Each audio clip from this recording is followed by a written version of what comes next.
Si mon histoire est à peine croyable, c'est qu'elle se joue du temps et des hommes. J'étais le fils du meunier, ce beau moulin de bois qui parade devant la Loire à Guye. Ah, qu'il était beau ce moulin quand il tournait. On avait l'impression d'être dans un bateau, ça craquait, ça bougeait, ça vibrait. Allez donc encore le visiter, il tourne toujours. Mais c'était il y a si longtemps pour moi. J'étais le fils du meunier. J'aidais mon père quand il y avait les grains qui arrivaient par sac entier qu'il fallait monter au fait. Par cette échelle qui était pas bien facile. Mais ce coup-là, il avait pas besoin de moi. Les fermiers étaient venus, ils avaient amené des commis. Je pouvais aller à ma guise. Et ma guise, c'était la Loire. C'était l'île aux Cannes. Je traînais dans les Varennes. J'avais pris mon baluchon pour y passer la nuit. J'étais bien, il faisait grand beau. C'est au matin que tout a changé, que ma vie a basculé. Quand j'ai levé un peu le nez, j'ai vu au loin les ailes du moulin qui ne tournaient pas. Elles étaient dans une position que jamais mon père n'aurait acceptée. Ça faisait une grande croix dans le ciel. Pas besoin qu'on m'explique ce présage. Le message était clair. Quand je suis rentré, le père était le nez dans la farine. Il avait donné son dernier souffle, broyé sa dernière farine. Je pouvais pas rester, j'étais trop jeune pour tenir le moulin à mon tour. Eh bien, je suis allé au bord de la Loire, j'ai hélé le premier bateau qui passait. Est-ce qu'il y a besoin de bras d'un gamin qui veut bien travailler? C'était un grand chaland, il y avait de la place. J'ai embarqué. Les années ont passé, j'ai tenu tous les postes. Je suis devenu capitaine à mon tour. Et c'est cette année-là, une des toutes premières années où j'étais capitaine, qu'on revenait de Nevers, chargé de faïence. Et puis on avait aussi des belles assiettes qu'il fallait faire chauffer à la briqueterie de Guye. Vous regarderez, là aussi, juste à côté du moulin, cette grande cheminée. Eh bien, il y avait quelqu'un qui travaillait pour les gens de Nevers. J'avais déposé toute la marchandise à cuire. Il fallait que je continue pour aller livrer les faïences à Orléans. Mais la Loire, le temps qu'on dépose notre marchandise, avait grossi. Elle était devenue menaçante. Il faisait un temps à pas mettre un marin dehors. La marchandise était précieuse. Elle était fragile.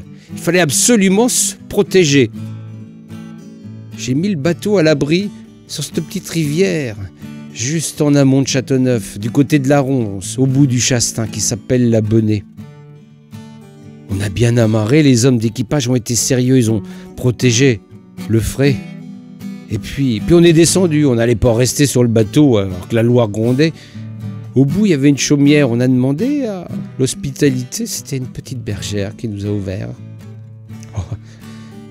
Vous allez rire, parce qu'elle s'appelait Jeanne et... Non, c'était pas des moutons qu'elle gardait, c'était des chèvres. Elle faisait du lait, elle vivait comme ça.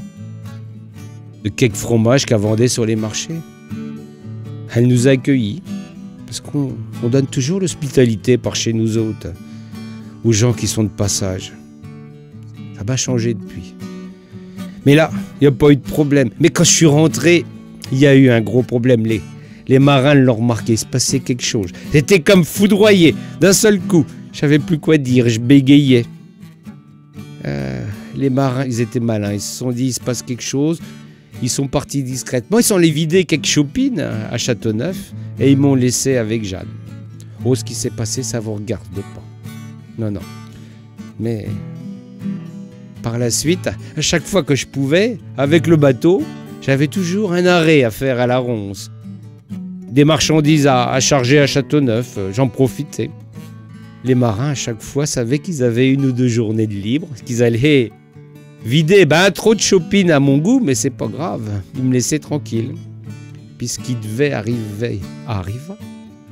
J'ai uni ma destinée à la Jeanne, mais sans passer par monsieur le curé, simplement comme un capitaine décide et qu'une bergère accepte. On était unis. On s'était juré amour et fidélité.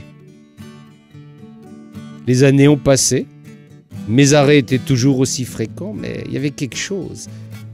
on se moquait de moi dans mon dos, parce que le ventre de la Jeanne, il restait toujours plat. Alors j'entendais des choses pas très agréables. L'aiguillette du capitaine, elle fonctionne pas. Ouais, ça m'énervait. Puis la Jeanne, elle commençait à en avoir marre qu'on se moque d'elle. Et puis elle disait, c'est de ta faute.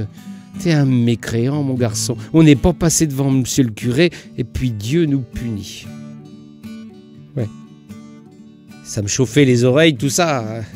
Elle a fini par avoir raison de moi. Elle m'a dit, on va aller faire un pèlerinage, parce qu'à Saint-Père-sur-Loire, ils sont pas bien loin, mais il y a une croix. Il faut, le jour de la Noël, aller à pied jusqu'à cette croix, faire 3 fois le tour. Et puis là, Dieu ou Saint-Nicolas exaucera mon rêve et j'aurai cet enfant que j'arrive pas à avoir. On a entendu la Noël et puis il faisait grande neige ce coup-là. Ça n'a pas été facile d'y aller parce qu'il fallait être pieds nus pour porter sa peine et puis obtenir le pardon du grand Nicolas. Sur toute la route, j'ai maugré, j'ai dit des choses pas ben belles. Jeanne ne voulait pas écouter, elle était têtue, comme une femme peu laide quand elle a quelque chose en tête. On est allé jusqu'à la croix. Et puis là, je sais pas ce qui m'a pris, mais sottement, bêtement, j'ai dit « Oh, si Saint-Nicolas t'en grosse, je lui donne mon âme. » On a fait le premier tour. C'est rien passé. Mais on allait commencer le deuxième tour de cette maudite croix. Quand il y a un petit bonhomme avec une barbe blanche, le front dégarni, qui est sorti de l'eau, ben au milieu de la Loire, sec, comme une trique. C'était incroyable. Il est sorti, on finissait le deuxième tour, on a commencé le troisième, on se demandait bien qui ça pouvait être, il est venu à nous, m'a tapé sur l'épaule, m'a dit ta Jeanne, elle va être exaucée, je suis Saint-Nicolas. Et toi, je veux point de ton âme, tu peux la garder, je vais te donner pire en échange. Je vais te donner l'éternité. J'ai pas compris au début ce qu'il voulait me dire par là le bonhomme. Il est reparti dans l'eau. 9 mois plus tard, Jeanne nous donna notre premier enfant. Il y en a eu d'autres.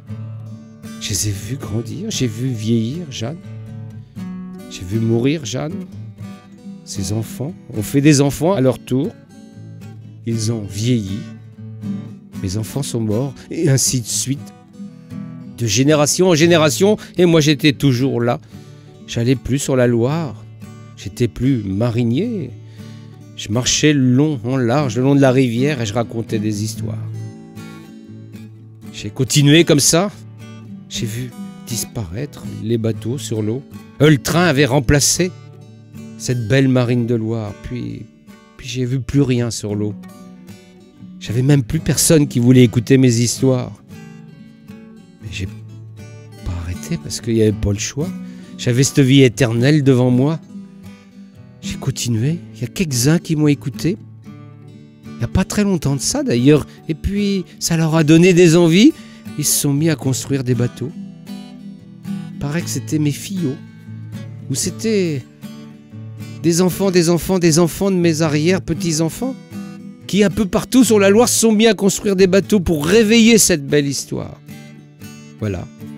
Vous pouvez me croire, vous avez intérêt à me croire, parce que vous voyez, quand on n'a pas de foi en rien du tout, ce qui peut vous arriver. Je crois que j'ai fait mon œuvre. La marine de Loire revit de nouveau. Et je ne cesserai pas de raconter des histoires pour vous.